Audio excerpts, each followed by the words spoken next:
Good day, everyone. On behalf of American University and the School of Public Affairs, we welcome you to the 2021 Roger Jones Awards ceremony. One of our distinguished faculty members, the late Bernie Rosen, a civil service commissioner, and then with OPM, founded the Roger Jones ceremony in 1978, and it seems to get better year after year. Roger W. Jones was a United States government official that served 7 U.S. presidents over 43 years. He was Deputy Secretary of State, Deputy Director of the Office of Management and Budget, and Chairman of the Civil Service Commission. He gave speeches all during his career talking about the importance of public administration, and he stressed the need to provide professional education for public managers. A prolific writer for several decades, his writing can be found in Public Administration Review, The Bureaucrat, Personnel Administration, and the Civil Service Journal. Since 1978, the Roger W. Jones Award has annually recognized federal career executives of the senior executive service who demonstrated superior leadership in achieving their agency's mission and developing future managers.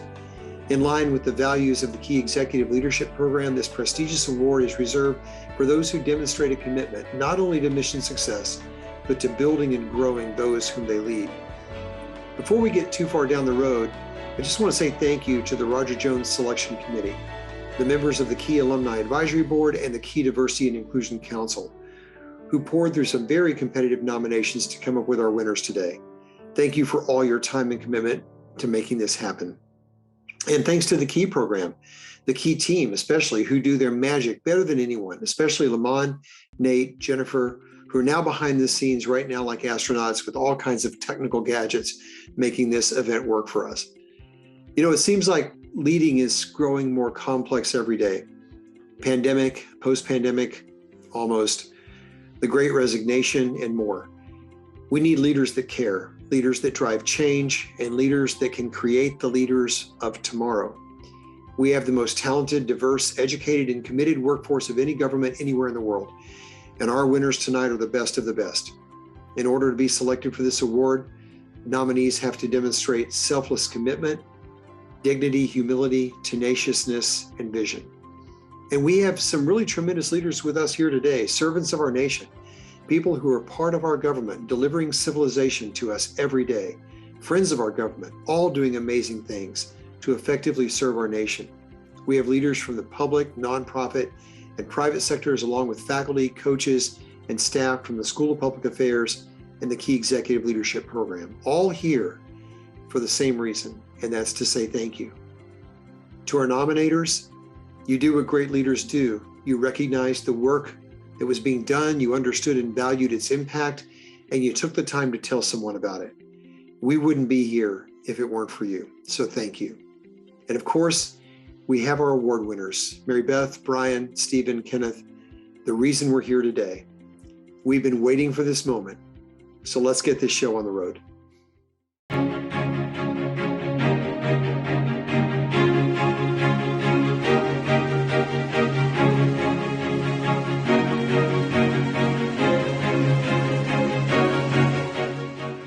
My name is Grace Kim, and it is my honor to present this year's Roger W. Jones Award to my colleague, coworker, teacher, and friend, Steve Breen. This prestigious award is bestowed to those who are not only committed to the mission of their organization, but to individuals who inspire those they lead. Steve has embodied these very qualities and values from his humble beginnings as an entry-level claims authorizer to his current position as SSA's Regional Commissioner for the San Francisco region. Steve possesses the attributes of a great leader. He is visionary and strategic. He inspires others, and he continually strives for improvement and innovation in addressing the agency's challenges.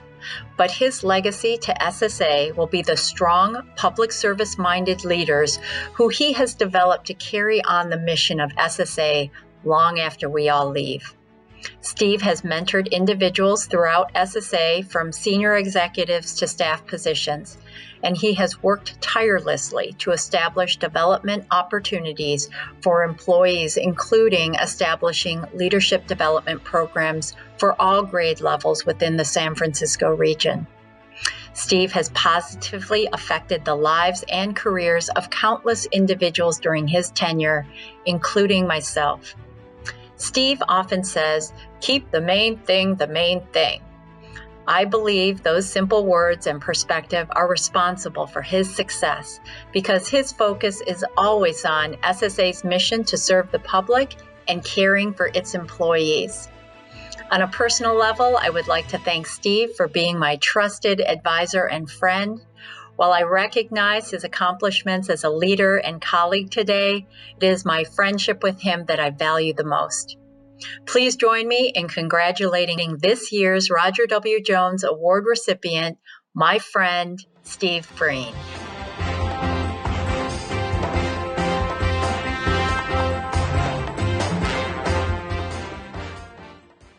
I'd like to take this opportunity to thank the American University for recognizing me with the Roger W. Jones Award for Executive Leadership. I also wish to thank the leadership of the Social Security Administration for extending my nomination for this award. In looking at past awardees and nominees, I am both humbled and appreciative of this recognition. I'd be remiss in not saying that in my career, as with so many others in public service, it depended on a network of dedicated career public servants. I work with an amazing leadership team at the Social Security Administration, and I view this award as not only recognizing my efforts, but their efforts as well. I'm proud to be part of this agency and the good that it does in serving the American public. I'm also thankful for the opportunities provided to me that made this award possible. Thank you very much.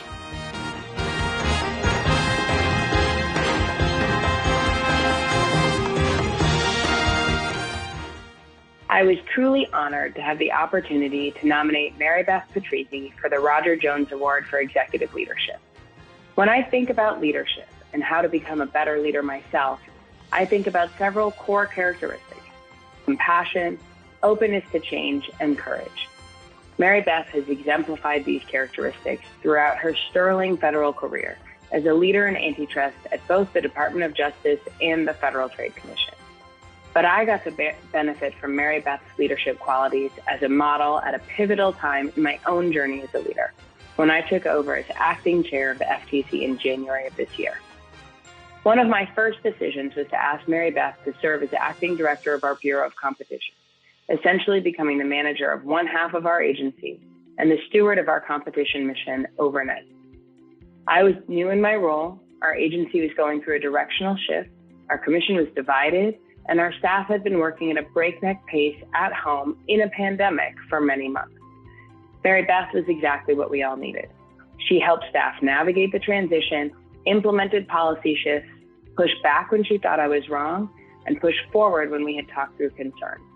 Maribeth was able to do this so successfully because she has a huge heart. She listened to everyone, she never gave up, and she helped those below her and above her find the best path forward time and time again. She did this difficult work with many a witty comment and always a kind word for everyone's efforts and intentions. Maribeth is well known as a mentor to so many throughout the federal government, helping others become better at their work and building them up as leaders and future leaders. She did the same for me. Maribeth, two agencies, the antitrust community and the public have been enriched by your leadership, and on their behalf, I want to say we are all grateful.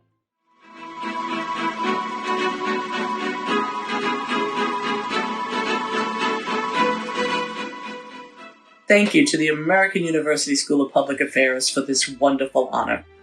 And thank you to Commissioner Slaughter for nominating me and for selecting me to serve as your acting director of the Bureau of Competition during your outstanding tenure as the acting chair of the FTC. I would also like to congratulate the other honorees for their wonderful careers and their outstanding contributions.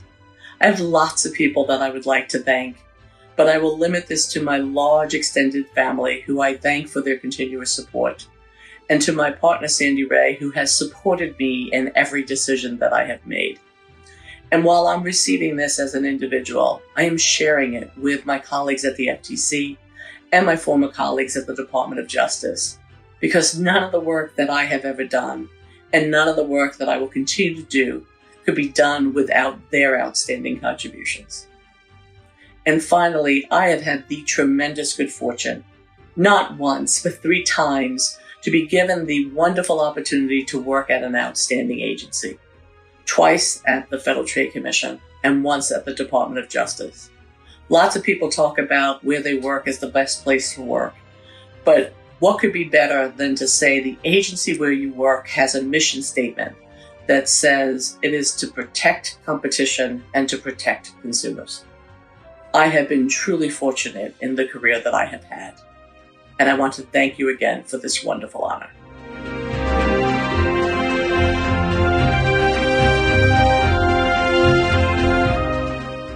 Good evening. On behalf of the Department of Energy's National Nuclear Security Administration, it is an honor to recognize Mr. Kenneth B. Shealy as one of the 2021 Roger W. Jones Award recipients. For the past 32 years, Ken has taken on increasingly significant leadership responsibilities associated with improving our nation's national security and the entire globe's nuclear security. He is a champion of young leaders who are advancing the National Nuclear Security Administration's mission and who represent some of the best and brightest future leaders in government. Ken is a member of the Federal Senior Executive Service and currently serves as the Principal Deputy Associate Administrator for Safety, Infrastructure, and Operations at NNSA. In this role, Ken provides executive leadership to maintain, operate, and modernize NNSA's infrastructure in a safe and effective manner. Ken began his service at the Department of Energy in October 1989 and was appointed as a member of the SES in May 2006. Prior to his current appointment, Ken held several SES leadership positions in NNSA, including the Deputy Associate Administrator for Infrastructure and the Program Executive Officer for Infrastructure and Operations, where he was responsible for providing executive leadership to maintain, operate, and modernize NNSA's infrastructure in a safe and effective manner. That infrastructure includes more than 5,000 facilities located in 7 states, comprising over $120 billion in real property assets and a land mass roughly equivalent to the state of Delaware. He has also served as the Associate Assistant Deputy Administrator for Global Threat Reduction, where he led efforts to secure nuclear and radiological materials in the former Soviet Union and all around the world. To this day, he continuously strives to advance NNSA's mission. Ken is working through a complex budget development period for both FY23 and FY24 for the Office of Safety, Infrastructure, and Operations, which has an annual budget of roughly $2.5 billion. He is also advancing our organization's strategic priorities by implementing an improved business management system to help our organization deliver quality products and services to our stakeholders. And he's also implementing what we call Project Horizon, an initiative to build the organization of the future by empowering a high-performing, diverse workforce and creating a best-in-government workplace.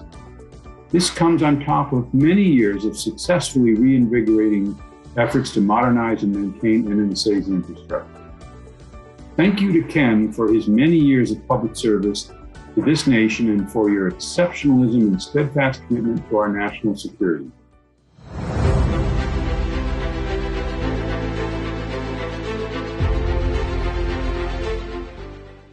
I'm very honored to receive the Roger W. Jones Award for Executive Leadership. I'd like to thank American University for selecting me for this prestigious award. I'm humbled by the recognition and committed to living up to its high standards.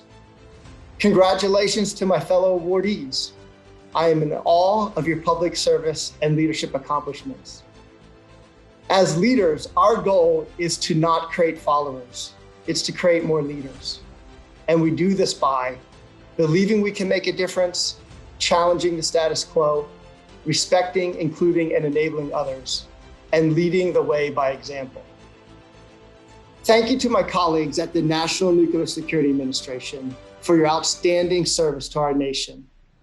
With origins in the Manhattan Project, NNSA is responsible for protecting national security by maintaining the nuclear weapons stockpile, reducing global nuclear and radiological threats, and providing the Navy with nuclear propulsion systems. It's been my great privilege to work alongside you for more than 30 years. This award is a reflection of your efforts and teamwork. Most importantly, I want to thank my family, my wife, Kristen, my daughter, Keaton, and my son, Derek. Thank you for your love, your support, and your strength, which inspires me to strive to do the right thing for the greater good. I love you. Thank you.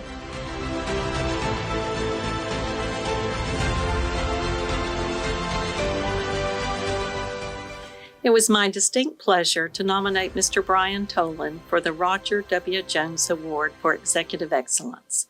As the Command Counsel to the Commanding General of U.S. Army Materiel Command, a 4-star command where Brian serves as the Senior Legal Advisor in a massive organization with 175,000 personnel and a global footprint and mission. He is an inspiration and a role model for employees throughout AMC, and that includes being an inspiration and role model to the command's general officers and senior executives.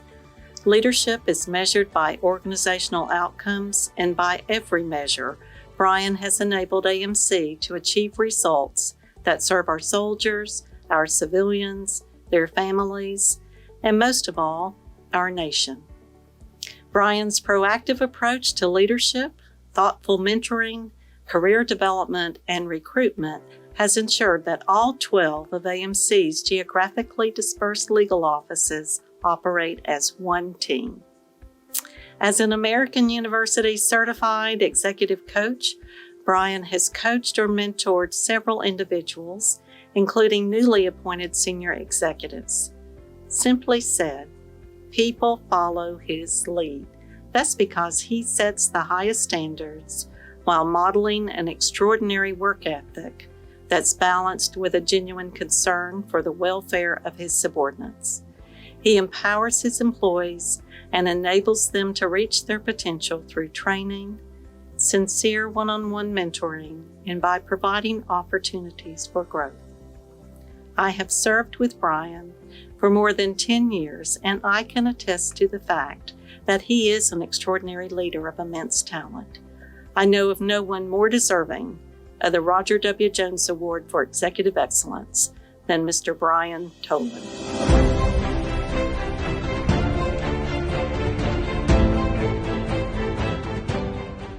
I want to thank the American University School of Public Affairs for this distinguished award and for being recognized along with such talented public servants and executive leaders like Kenneth, Stephen, and Maribeth. I want to thank Ms. Leisha Adams, who nominated me for the Roger W. Jones Award. Leisha is a tremendous executive leader, and I have had the great fortune to work with her over the past decade. And her 37 years of public service is a shining example of selfless service and professional excellence. I want to recognize General Edward Daly and Lieutenant General Donnie Walker, the Commanding General and Deputy Commanding General of Army Materiel Command, for their leadership, support, and mentorship. I want to recognize and thank my many co-workers, great professionals throughout Army Materiel Command, especially the 400-plus worldwide legal staff, whose dedicated efforts support our men and women in uniform every day. My recognition today is only because of your outstanding performance and selfless dedication to the mission over many years. It continues to be an honor and privilege to serve with you. Thank you to Dr. Malone and the American University staff, who worked very hard to make this ceremony possible, and also the great help from my executive officer, Kathy Garner. Your efforts and kindness are greatly appreciated. Finally, thank you to my family, my wife, Andrea, son, Peter, daughter, Brenna, and son-in-law, Zach. I cherish your love and support, and I am grateful that both Peter and Brenna are choosing careers in public service. In the end, we all want to do something meaningful with our lives, something we can be proud of, that makes a difference and benefits the public good. Public service has afforded me that opportunity over the past 32 years, and I am grateful that I've had such good fortune and humbled to be recognized with this award today. Thank you.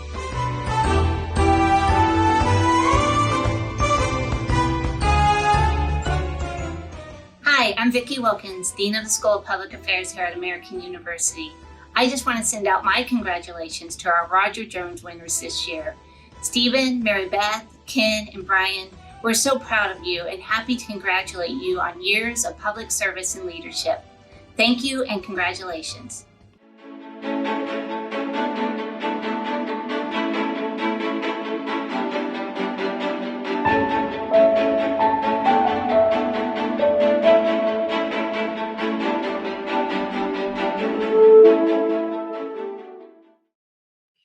And this is our favorite part of the evening. This is when we get everyone to turn on their microphones, put their computers in gallery view, light up the chat, say congratulations nice and loud to all of our winners. Let's hear it. Congratulations.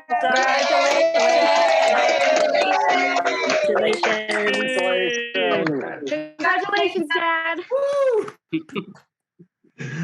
I love the dad getting in there. That's great. That's great. So congratulations, of course, to all of our winners. And we are so happy to have you here tonight. This is a great celebration. We have such a wonderful time doing this. And we're so honored to have all of you here with us today. We are thrilled as well tonight to have a longtime friend of the Key program, Frances Rose, join us. Those of you know Frances is the host of the Daily Scoop podcast from the Scoop News Group in Washington, D.C.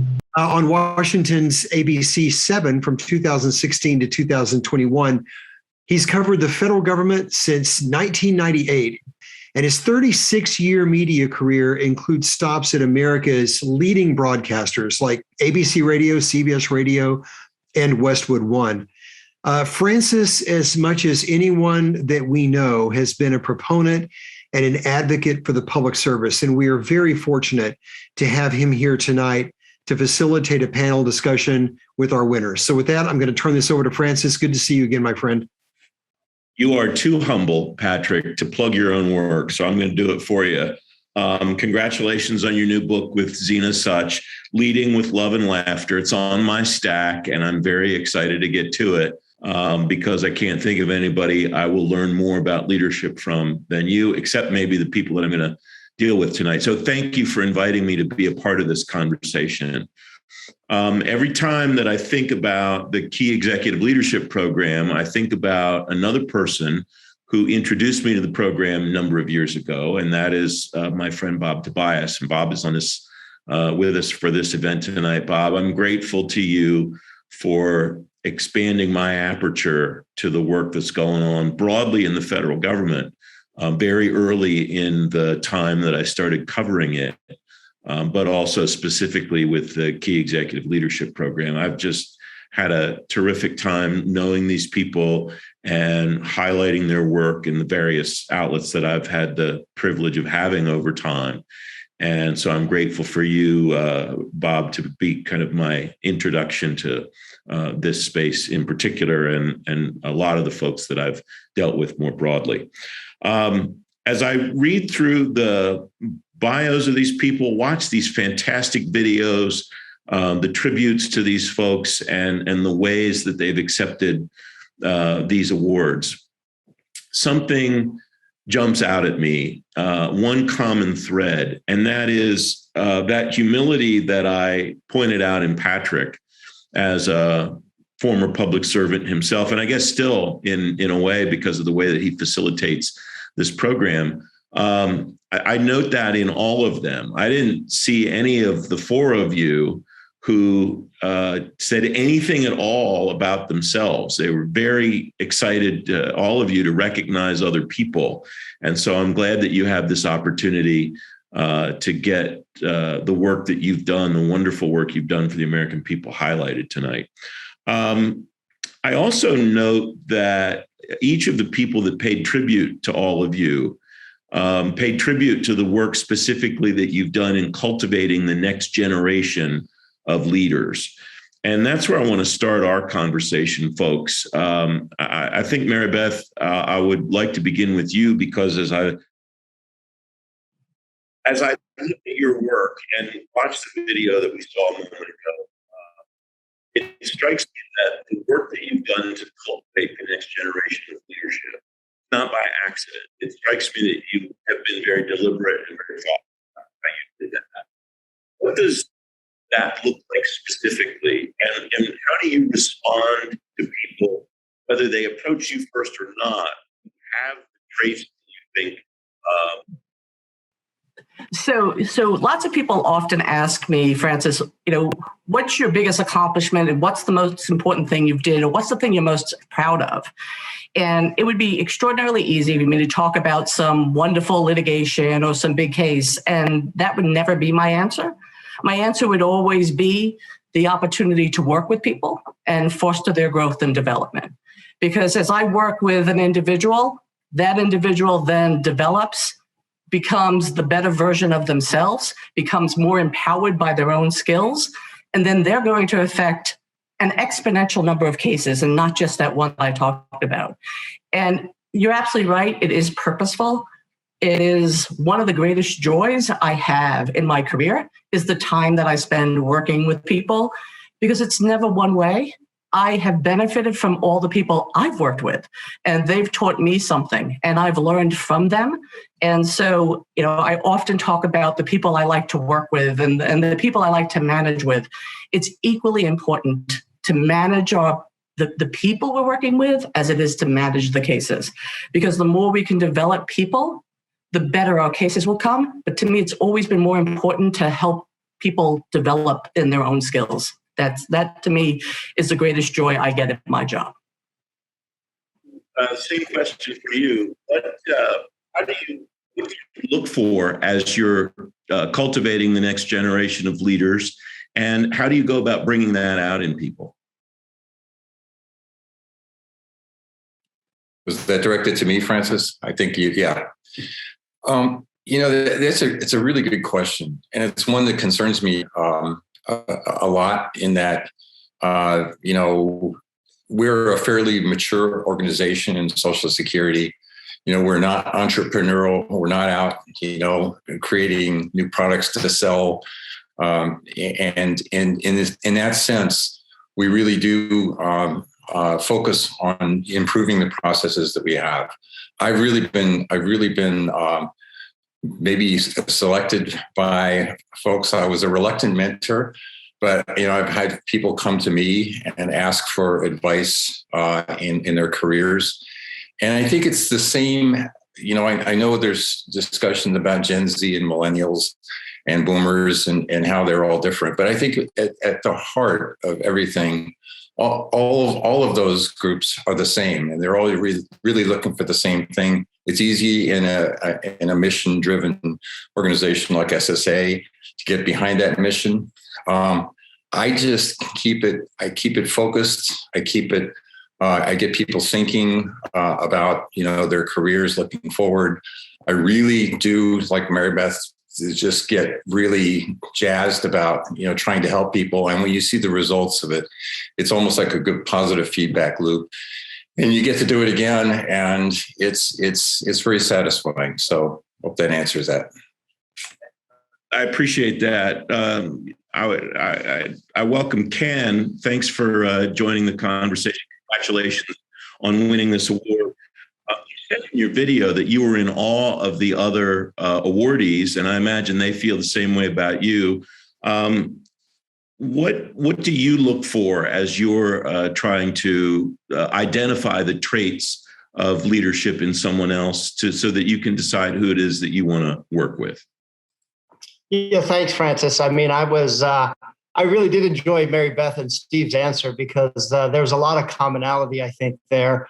And, I really do look for passion. I'm looking for, people who really want to make a difference, make that contribution, doing something bigger than themselves. And so, I think passion and dedication and desire have a lot to do with, who is going to be that next group of leaders and where they go. And again, people that lead by example. Nobody wants to have someone else tell them what to do and how to do it. I mean, they want to know that their leaders are at the forefront and, doing the same thing that they're asking of their staff. And so, but I again, as Maribeth said, it is a two-way street. I'm learning from them. They're inspiring me. That's what I really get, excited about. Steve was talking about, How do you make your current processes better? What kind of innovation? How can you press the status quo and provide more value to the public and achieve more? So those are the kind of things that I like to try and talk about. I really do like to try and talk about. I think sometimes, federal employees think that they have a very limited capability to change the environment around them. And I think that is not true at all. I think through initiative, taking some risk, not risk life and limb, but risk with your ego and be willing to ask questions, you can achieve a lot. And so that's what I try and talk about. Brian, congratulations to you and welcome to the conversation. I know your function as an executive coach, and your nominator talked about the formal coaching that you do and the informal mentoring and so on. Do you take a different approach in one format as opposed to the other, or are you thinking about advising and looking for the same characteristics as you're trying both different? I think a lot of it, you're looking for the same characteristics. And first, Francis, thank you very much. I appreciate the comments and all that of my fellow colleagues up on the net, and share a lot of their thoughts. As a coach, really, I'm just looking to bring out, I'm trying to bring out the best in people. As a coach, you do a lot of listening, and you kind of are trying to allow that person to grow and to be become the best employee, the best person they can be wholly. And I found it to be a very rewarding experience. In my regular day job as a senior attorney, which is equally rewarding, though a lot of times you're dealing with conflict, stress, and type of things, litigation. So coaching has given me the opportunity to place my leadership in a different forum. And I've really grown from it myself. I think I've learned as much from the executives and aspiring leaders that I've coached than I've gotten from it. So it's been a really a great venue. And I would encourage, senior leaders and those who are aspiring to be senior leaders to take on and the role of coaching and getting coached, because you get as much out of it as you give. And that's common, a common sentiment among people that I have met who do a lot of either coaching or mentoring, that they get as much out of it as they put into it, or more in some cases. What have you found to be the traits, Brian, that make people open to receiving the kind of information, guidance, advice, and so on that you give? I imagine not everybody is, even if they raise their hand and say they're looking for a mentor, not everybody is equally ready to accept what you have to offer. Yeah, Francis, it's a great point. I think the best folks that I've mentored and coached are those who are just open to growth. Most of the folks I have done, in a mentoring relationship are senior folks who are really tremendously talented to begin with. So you just try to unlock that with them. And I think Ken brought it up in his comments, just the possibilities for federal employees are really limitless, the opportunities to really contribute and be make some really significant accomplishments within the government, and just to open people up to that. Sometimes I think the biggest thing we can do as mentors is just try to reach folks and say, hey, you can accomplish tremendous things. Don't limit yourself to what you're thinking about. And you're not in this kind of box or in one area. You can contribute in so many areas if you're just willing to do that and roll up your sleeves. And, I also look for people really who are really willing to work hard. And I think, as senior leaders, I try to model that. I think my colleagues would agree with me is, just you got to have a work ethic that, and I look for that in others that contribute, because it's always in our jobs, it's always continuous learning. How do you get people to buy into that idea that you expressed earlier, that and that Brian just expanded on, that there are a lot of possibilities that the federal employees can do things that maybe they don't think they can do. How do you move people's minds toward those ideas? So part of what we do is model that behavior ourselves. I mean, I know that a lot of times when I'm talking to folks, they probably feel I'm definitely pushing them out of their comfort zone. Envisioning things that we've never done before. I mean, you get a lot of stuff in the federal government where people will immediately come to you, say, we can't do that. And then you finally get people convinced that we probably can and should do that. And then there's about 20 roadblocks in your way. You got all kinds of entrenched people saying, no, you can't do it. You really have to be resilient. Some of the things that we've done have taken 2 years of resilience to convince people, change minds. But you start building coalitions, you start with small victories, you build upon those small victories, get more people excited about what you're doing. And that just becomes kind of a snowball. And like you said, you might be the catalyst to get that started. But once you get that started, the energy of the people that start joining that group start to take over. And then, like Brian and others are saying, you start to sit back and smile because, then everybody else is pushing harder than you are. And that's really where, the impossible is possible at that point. We have time for questions as the conversation goes on. One of the things that is cool about Zoom, there are a few things that are a little clunky sometimes. One of the things that's great is that I can see the questions that people put in on the chat. So please don't wait for me to call for questions. If there's something that someone says in the conversation that you'd like to follow up on or like me to follow up on, I'm happy to do it. And I'll be keeping one eyeball on those as I'm watching what's going on with my peers on the screen. Maribeth, speaking of peers, you and your peers on all of your fellow award winners all have very distinguished careers in the federal government. Have you detected over the time that you have been mentoring and leading people that the workforce has changed in any way? A lot of people make distinctions about people in certain age groups, certain cohorts, act certain ways or want certain things or whatever. Has that manifested itself in the way that you deal with people, in the way that you try to lead people, Maribeth? Francis, I think that's a great question because it is an observation that I make. And not only is it an observation I make, when I have to put it in context, I think about when I started my career over 30 years ago, the thing like the internet did not exist. Email did not exist. How we learn and how we did things have tremendously changed from those times. But at the core, Francis, what I have found is people who want to work hard, people who want to have their voice heard, those people still exist. And those people, that's the kind of the way that when I first started leading and mentoring people, I stupidly wanted people to do things the way I did it. And I thought, I've had some success, so people should do things exactly like I am. If somebody said to me, what's your biggest learning that you made? That was my biggest learning. Because then what I learned about is if I reach out to somebody and give them their own voice, and I let them develop as they want to develop in the way that's best for them.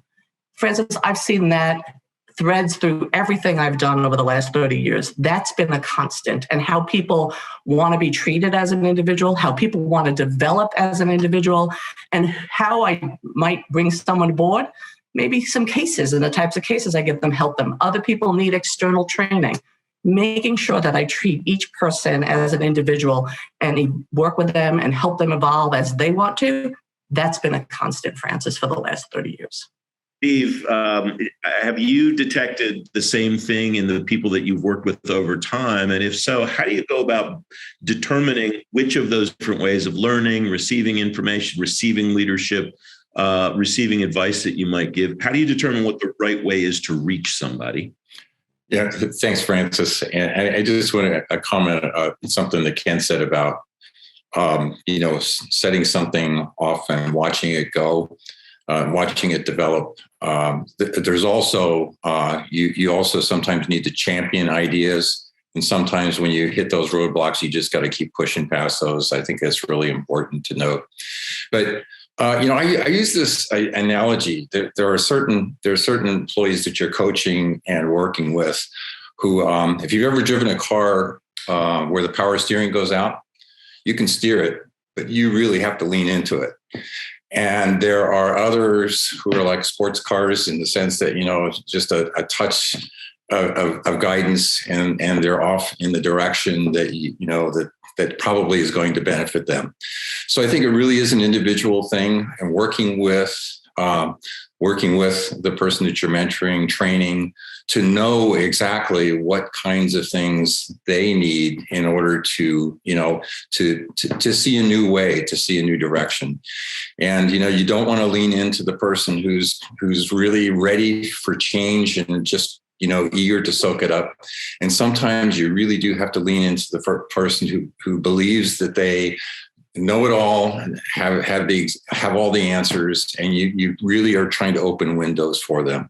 So I think it really is individual. I don't like to use the term emotional intelligence, but it really does play into that, knowing what someone needs, finding out. And I think as a mentor, that's what you do. You find out what they need and you try to give it to them so that they can then make those changes.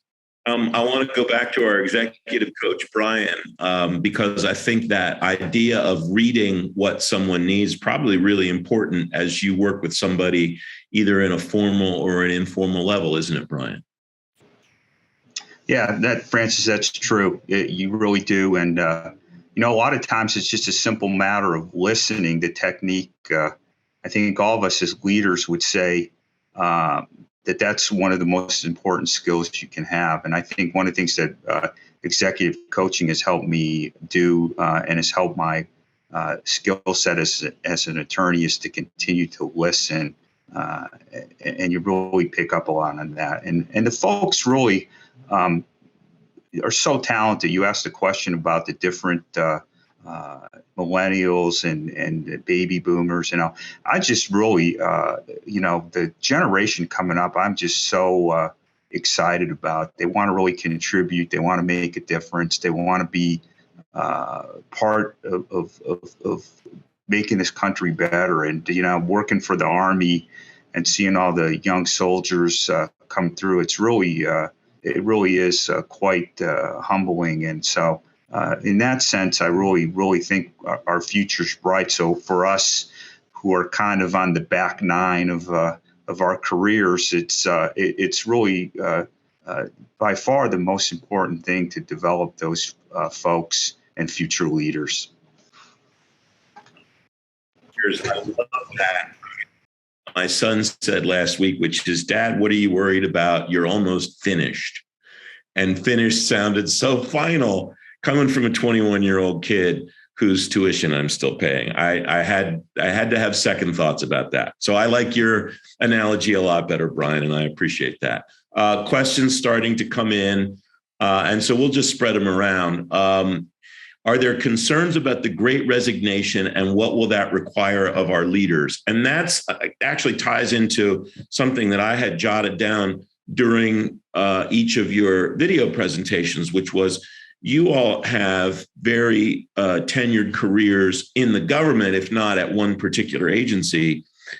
The people that are coming behind you are not likely, the statistics demonstrate, to have long careers in the federal government, let alone in one organization of the federal government. Does that make a difference in the way that you work with an individual or the group of people that you lead and mentor? And I'll just pick randomly. I'll pick Steve to take that question, and you can approach either aspect of that. The question that the viewer sent about the Great Resignation, or whether the fact that somebody may stay with you for a long time or may not affects the way that you interact with that person or the group of people that you deal with. Yeah, thanks, Francis. And I'm familiar with the term, the Great Resignation. We're also seeing what I'm calling the Great Reluctance, and that's in recruiting new talent to our agency and having the tools to attract, that next generation of talent. And I think that is one of the biggest challenges that at least our agency is facing. One of a correlated concern is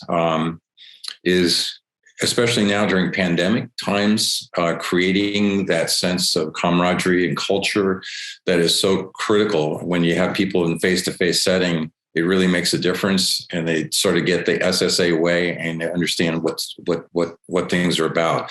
So I think we're at a bump in the road right now. I'm hopeful that if we can get people into the agency, get them to understand the mission, get them to be part of, what we know is a great organization. If they're able to do that for 3 to 5 years, I think we really have a career employee on board. But this is a really critical time, I think, for government service and public service in general. And, it's something that we're trying to figure out. And I think it's engagement, reaching out, trying to create communities of practice among folks that are just starting with the agency, getting them even in a virtual way close together. So we do hire a lot of mid-range 5 to 7, GS 5 to 7 starting career ladder positions, and it's tough. We're really focusing on that piece. Steve, do you worry? You mentioned the term the SSA way.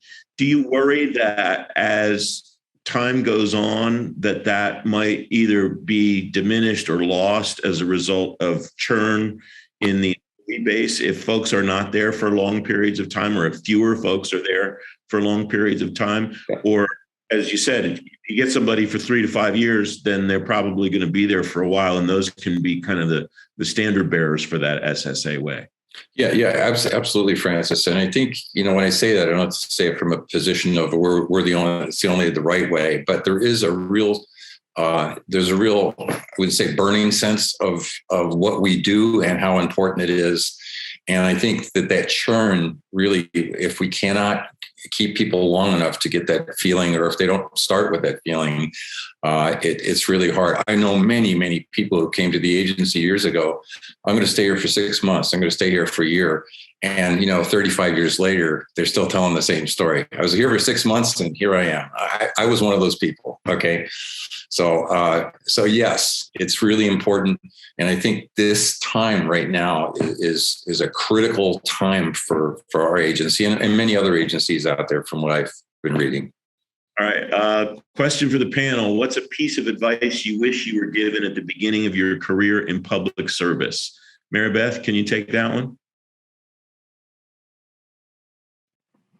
Sure. I think partially related to a question I answered earlier, Francis, which was don't try to make everybody be like you. Don't try to do everything the way somebody else did. And I remember the first deposition I ever took, and I had been mentored by somebody who had a very aggressive style. And I thought that's how I had to do it. And to make sure that everybody understands, and me in particular, that you have to do something, you have to engage with people in a manner that works for you, that everybody has their own style, everybody has their own approach, and that knowing and proceeding with the way that's best for you is. So I would have liked earlier in my career that somebody said, Maribeth, the way you do it is perfectly fine. You're getting results as well. And Francis, that's a big part of what I do when I work with other people is I'm very talkative, I'm very assertive, but not everybody is like that. And making sure people know that I think they're going to be just as successful in the manner they do something, and they don't have to do it like me. How do you help point them to success when their styles are dramatically different than yours? I love the technique, but I imagine there are times where somebody's style is the opposite of yours, and it might require more headroom on your part to help them go in the right direction, get where they want to be. Absolutely. One of the things that I've always done throughout my career is do mock interviews, mock discussions where, I play big bad opposing counsel and I have them walk through their approach.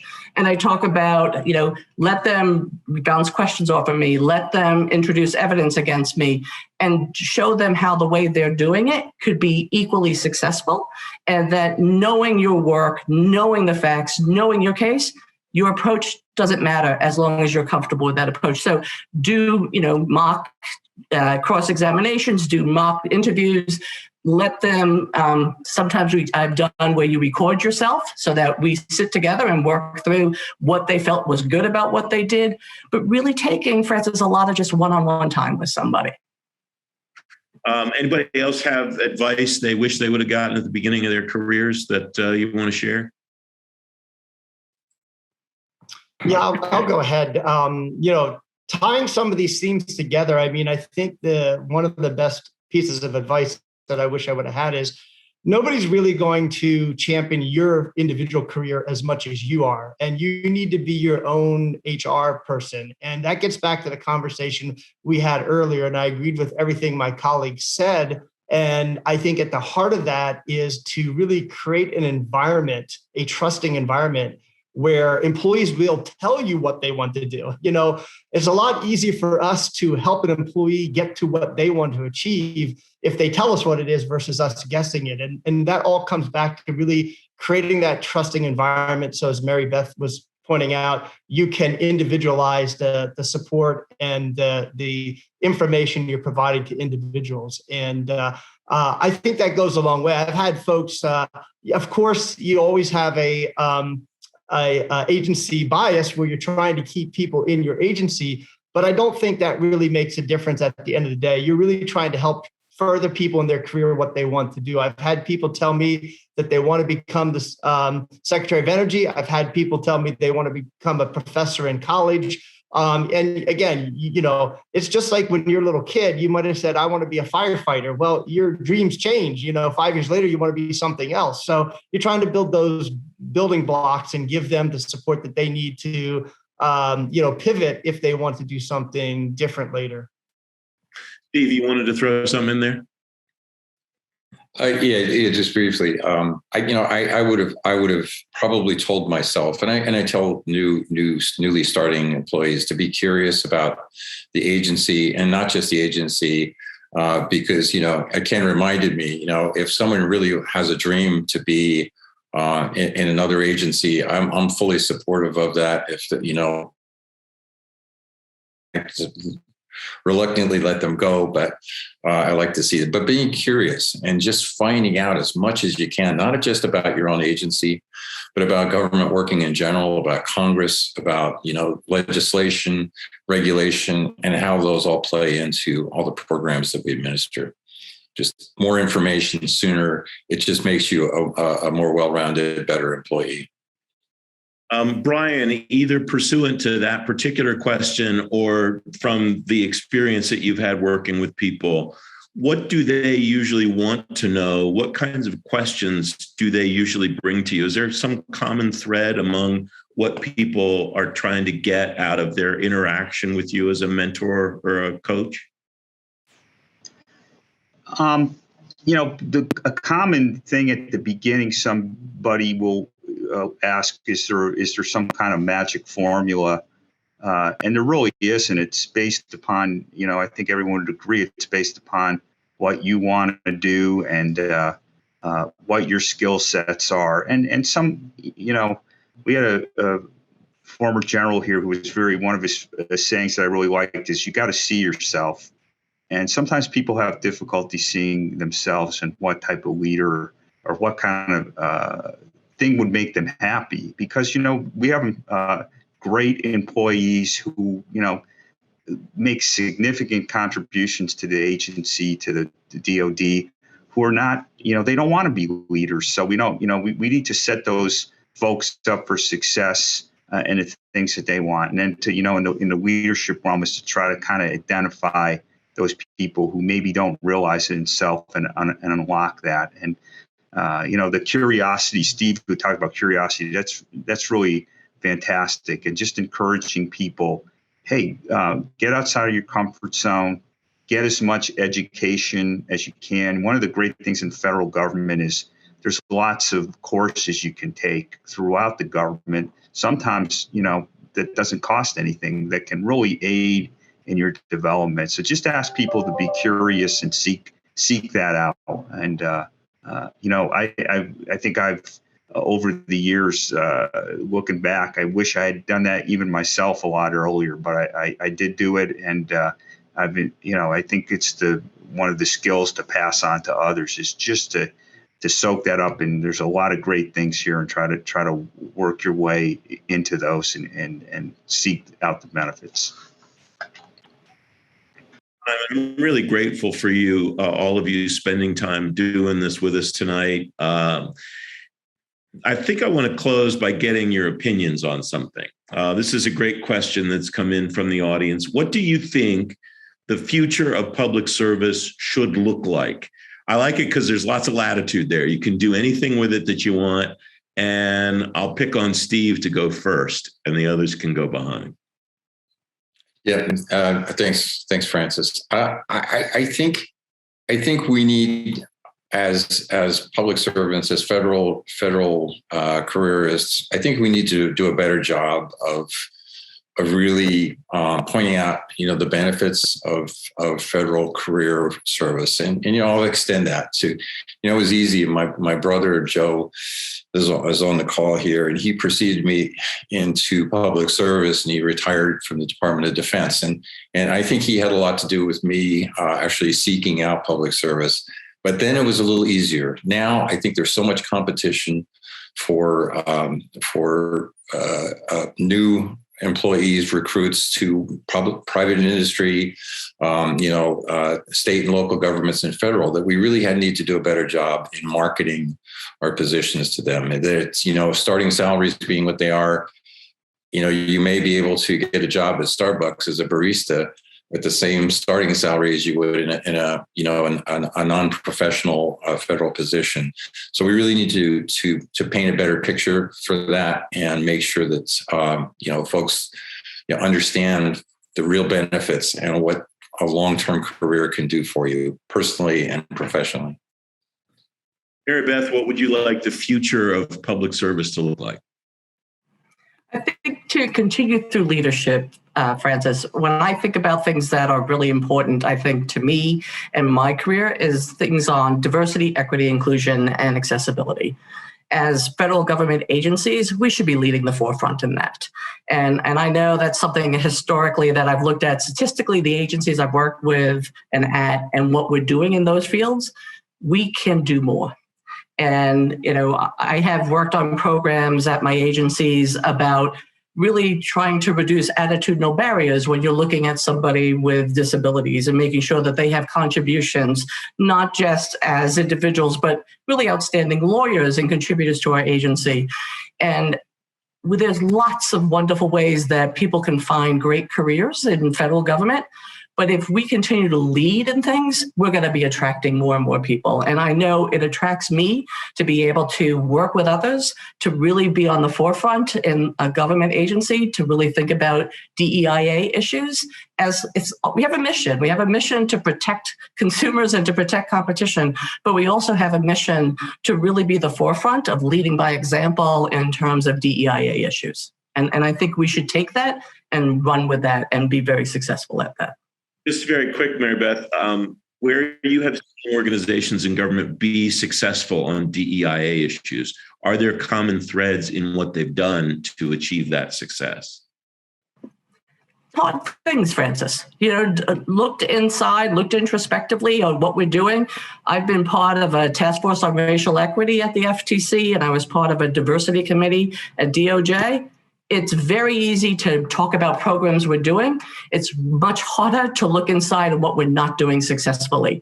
And so the things I've seen that where we've had successes, and they're not big successes, these are small incremental successes, is a willingness to self-assess and a willingness to say, you know what, we're doing small things, we've got to do bigger things. Because then if the communities we serve see that that's what we're doing, then the mission of our agency gets spread, more people understand what we're doing. So that's the common thread I'm seeing, is a willingness to say we're not doing it as well as we should be. Ken, what do you think the future of public service should look like? So, yeah, I would like to leverage on what Steve and Maribeth said, because I agree with both. I mean, we need to get more we need to speak about the good that government can do more. I think sometimes government gets a bad rap, and I definitely think we need DEIA. I was actually told by several employees that one of the positive lessons from the way we've been having to operate the last 20 months under COVID is, this virtual environment, the more we can have these type of virtual activities, it lowers the social economic barriers to bring in more diversity. It's hard to move into the DC area on an entry-level government salary. It's hard to recruit people in order to do that. It's hard to get single parents to come in, with the kind of hours that you have to put in. And to some degree, this virtual environment has been somewhat of an equalizer. And if we can continue to leverage what we've learned over the last 20 months, we might be able to break down some of those barriers more quickly. We were talking about the different generations before. I mean, people in the newer generations, the next generation of leaders, feel way more comfortable dealing with technology than I did coming in. I've noticed, younger generations in the same room where they're texting each other versus, talking to each other. And so, one of the things that I heard, being in the infrastructure areas, when you build infrastructure, you're not building that building for your generation, you're building it for the future generations. And I think that's kind of the same opportunities that we have here. And the things that we talked about is, I know there's a big push from some of the old guard to say, oh, we can't wait till we all come back into the physical workspace. We have an opportunity here to redefine what the government workspace looks like. Again, not every job can be done remotely, but quite a few can in the federal government. And that really would be something that I would like to see the future of government really leverage and bring in that greater diversity, more ideas, better solutions for everybody. Thanks very much for that. Brian, you're the cleanup hitter. Well, those are my colleagues have really said it well. I think one thing aspirationally that I'd like us to do in the government, and it would require the coordination with private industry and academia, is to give folks on and off ramps so that people can come in and do public service for a period of time and then go out into industry or academia and then come back in. I know that's difficult with career ladders and things, but you think about the scientists that we need, in all areas, scientists, doctors, the whole realm of employment that works in the federal government, and then we need the ability to tap in and then have folks go out into industry and academia and get best practices from out there. We really ought to be looking like that. It would make our country stronger. It would unite us in public service. So I hope, and I know folks are thinking about that. It's a hard lift, but as leaders, I really think it would really do a lot for us to improve things and for folks to recognize all the great things that their government public servants are doing on a daily basis. And Brian, thank you very much for participating in this conversation. It's learned a lot. Congratulations to you all for the work that you've done. And it's just great to meet you and learn from you tonight. My apologies to everybody in the audience who sent questions. There's a ton more here I didn't have time to get to. But most of all, I really want to thank you, Patrick, for inviting me to be a part of this. I love doing these things. I love working with you and your team. You rightly recognized them earlier. They're great. And I just really appreciate being a part of this. Thanks, Patrick. Thank you so much, Francis, and thank you to all of our winners. What a tremendous, everyone that's on the call can certainly see why these are the leaders of government today. And I think my hand is sore from writing all the notes that I was writing during this panel. So thank you all so much. We've come to the end of the evening, even though I hate to say that, but we have come to the end of the evening. What a wonderful evening it's been, a terrific ceremony. I just want to say thank you to all the friends and family and coworkers and colleagues that attended today. Thank you to our nominators for everything you did. We would not be here without you. Francis, thank you again for being here. And please be sure and catch Francis on the Daily Scoop podcast. And congratulations, Maribeth, Stephen, Brian, and Kenneth. This celebration gets better every single year. We can't wait to get back in person. That's even better. Nominations for next year are open. They will be open in December. So just about a week away, we're going to have the nominations open for next year. We'll be working on that. With that, just thank you again for being here today. Much love to all of you. Have a great, happy Thanksgiving, and we hope to see you again soon. Congratulations again to all of our winners.